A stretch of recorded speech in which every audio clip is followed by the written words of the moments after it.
Okay, guys, welcome back to the Man of Steel X. Okay, as you can see in the picture right in front of you, this is going to be a green arrow what if, and this will be what if Deku was the green arrow. As you know, I don't like the dilly daddy, so let's get started. Okay, I won't go over everything because everything's just gonna go to canon, guys. I'm not in the mood to go over that. Okay. Now we time skip 2 years later after Izuku finds out his quickness. Now he's 6 years old and he's hanging out with his mom. Just it's his birthday today. They get him the All My present, as you can see right there. Isn't he adorable? Okay, night falls, they go to sleep. Boom! Izuki hears something like a door, maybe? So he ignores it for a good minute, and then his curiosity just overtakes him.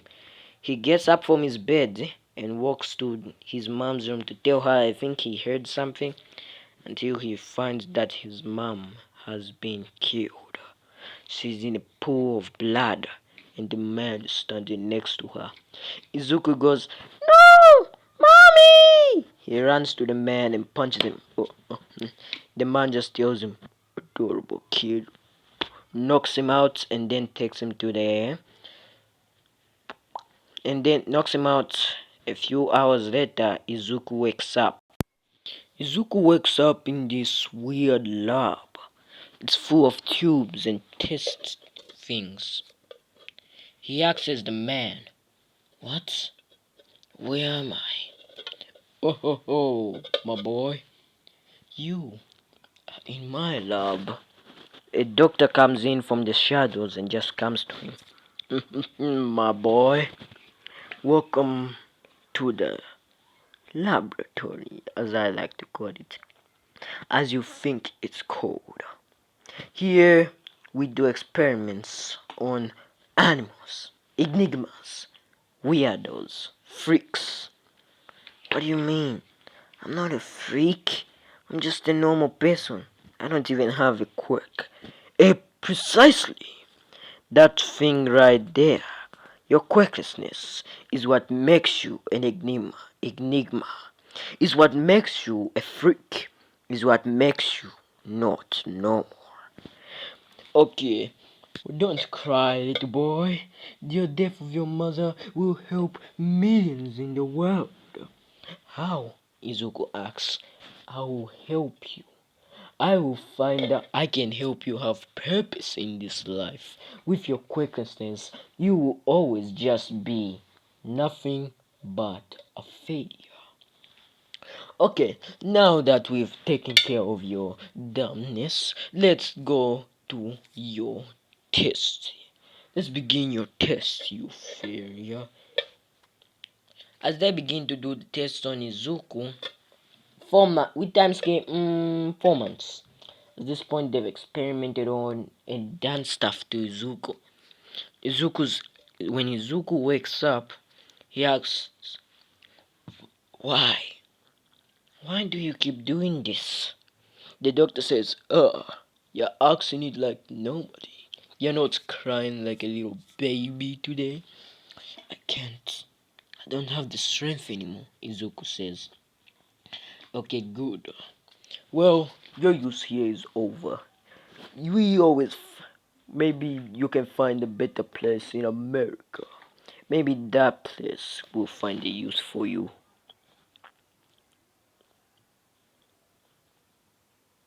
"Okay, goodbye, Zuku. Oh, yeah, forgot to call you. You freak." The doctor says, "Okay, have you shipped the boy?" "Yes, we've shipped him to a cargo ship." "Perfect. Garbage like him doesn't deserve quality stuff. Inform the buyer where he will find him that at a harbor in a cargo station." "Yes, I'm sure if those crewmen find him, they'll just throw him off the ship. Good riddance too. All he is absolute garbage." So we now go to the boat. In the Zuku's in a little crate. Zuku's thinking, am I dead? Is me being quirkless going to lead to my death? Am I not normal? No. No. It can't end like this. I promised mom that I'd become a hero. If I couldn't save her, I can save myself. Izuku begins to hit the crate, trying to get himself out, just trying to get away. He can't. Then Izuku falls asleep. The boat sinks to the depths of the ocean floor. And now Izuku just thinks, heh, oh well. Izuku a few hours later. As Izuku wakes up a few hours later on an island, this island is completely uninhabited. As he looks around him, he finds nothing but 4 crates. He gets up for a few minutes and just says, with what I've been through, should I even try to survive? He thinks to himself, no. Talking about it and thinking I'll die would not fix a thing. I would survive this horror and survive this hell. I will find a way home and live. As he goes to the crate and thinks maybe there's some food in it, he doesn't find a thing but just a bow and arrow. He opens the crate and just thinks maybe this was for some circus performance. So Izuku just ignores it. He won't be able to use it for a thing. So he might as well try to get other stuff in different ways. Izuku tries to make sticks and stuff, but they all just fail him. He can't even get a fish, let alone better food. So then he tries it. Maybe if he begins to try and practice with a bow. Izuku, with his tattered clothes, shoots the bow and hits a fish. He begins to think maybe he can keep doing like this. Maybe he can begin to hunt like this. He begins to train his bombing skills. He's getting better at it. He's getting better at hitting his targets. And only one thing comes to his mind. Find that man. After 2 years on the island of training, he becomes, and now he's just shirtless, just running through the woods, running around, trying to find more food. Now he's not wearing a shirt. Over the past 2 years, he's trained his body intensely. He's fought bears, wrestled alligators for food, and just become a survivor, waiting until the eventual day for his rescue so he can return home. One day, whilst looking for some things, he finds people. People making a ship. People exiting off his ship, and he thinks maybe he can get off this thing. Maybe he can use them to get off this island. As people begin to walk around the forest, they find Izuku. Izuku tries to call them for help, but then they try and shoot. Izuku runs into the woods and hides until a guy. And then Izuku starts taking them out one by one. As you can see, Izuku's right here. With a headshot, he kills the man, and then, so why do I hesitate? As Izuku says these words in the panels, I've been killing for survival for as long as I've been on this island. Hackett's another animal to me. So why do I hesitate to kill them? As Izuku winds up his bow and just says, no more hesitating. Hesitating will just get me killed, and shoots the man in the head. Izuku tries to go to the terrorists to take them out. They find Izuku. Izuku brings them down one by one, little by little. And then some mercenaries. And then mercenaries come. Survive as he keeps searching the island. Sorry, and then he takes them all out. As he goes to the ship, one of its men just says, "This little brat just killed us, so I'm taking him with us too," and blows up the boat. As the boat explodes, Izuku somehow survives and just says these words: "Damn it, also lost more supplies. Damn, that was one of my ways home." Until a man in weird clothes comes to him. "Hello, boy. Do you need help?" With this man being Deathstroke, the Terminator. Zuko turns to him and asks him, "Who are you?" "A friend," he tells him. So now we're going to time skip 4 years later. Yeah, 4 years later. Sorry, 3 years later. We're going to time skip 2 years later. As this time Slade has taken a liking to this boy. He wants to mold him into his image, to become like his apprentice. So over the 2 years, he trains Izuku in judo, karate, Krav Maga, Kung Fu, and the many assassinistic techniques. In Swordster, he teaches him in guns, swords, and all kinds of weapons and firearms. He says he takes a liking to a bow for some reason.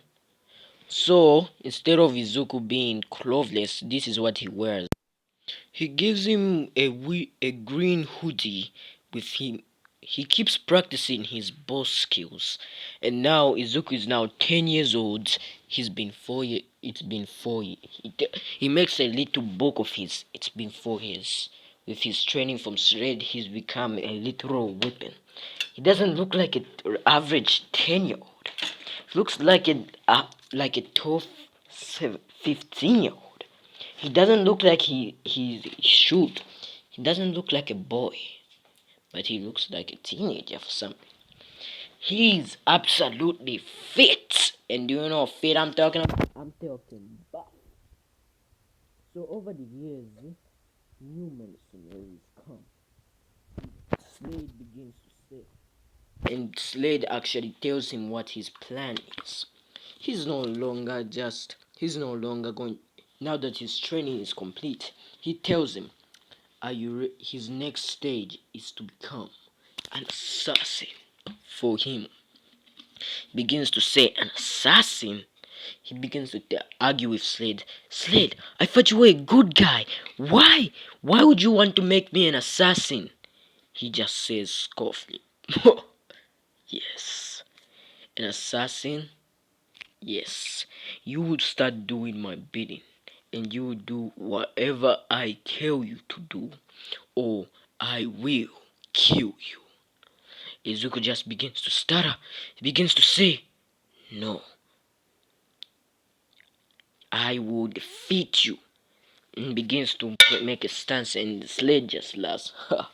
"Boy, I taught you everything I know. I've taught you everything you know. I don't think you can even take on your master. You are not even close to my level. Bring it on."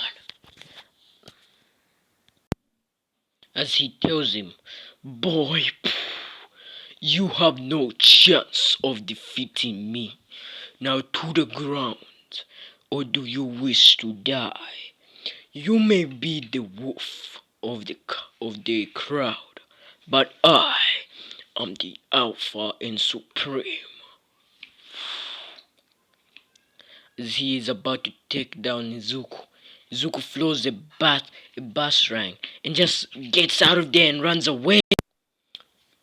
Deathstroke says, "Ha ha ha, you'd be more like me every day.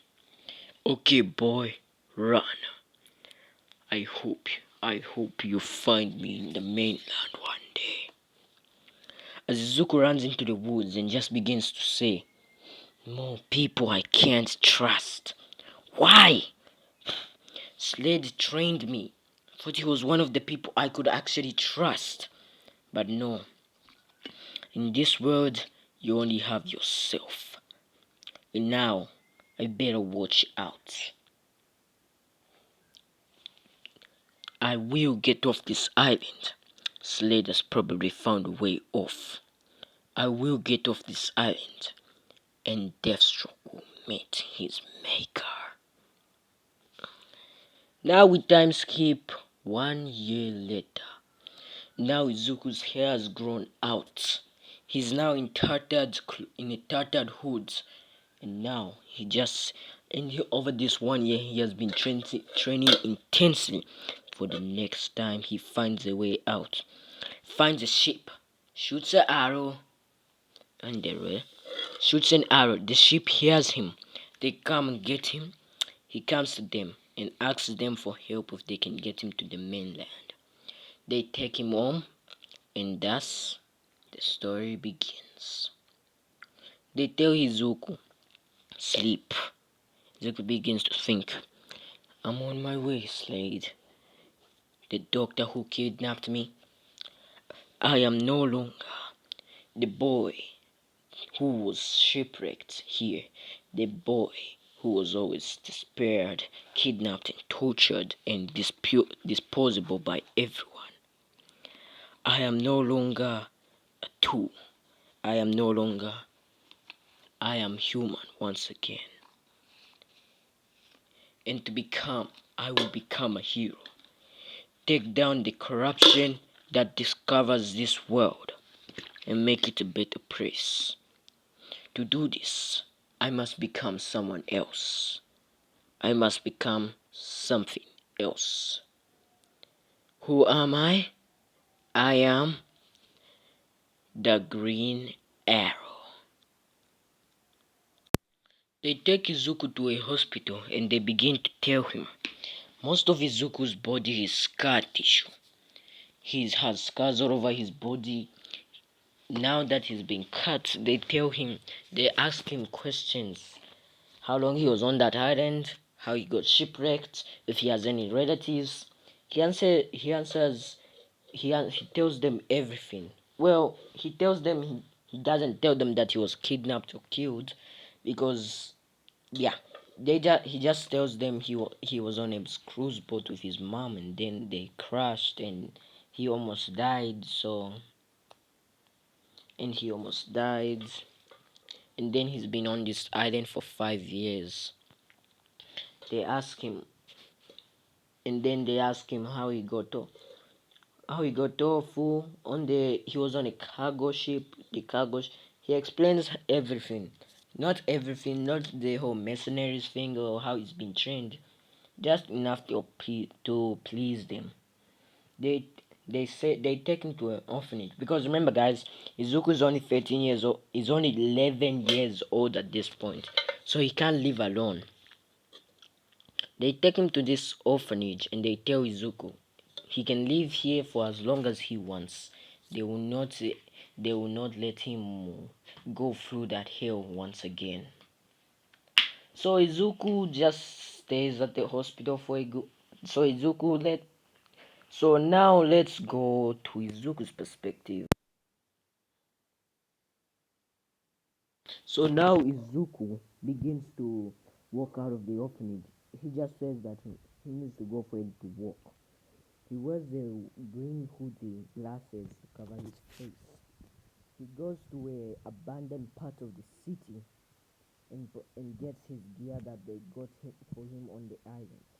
He gets a knife and a bow, a special little tracker that he uses, and goes to puts on a black hoodie mask and names himself, and puts on a dark suit and calls himself the Ronin.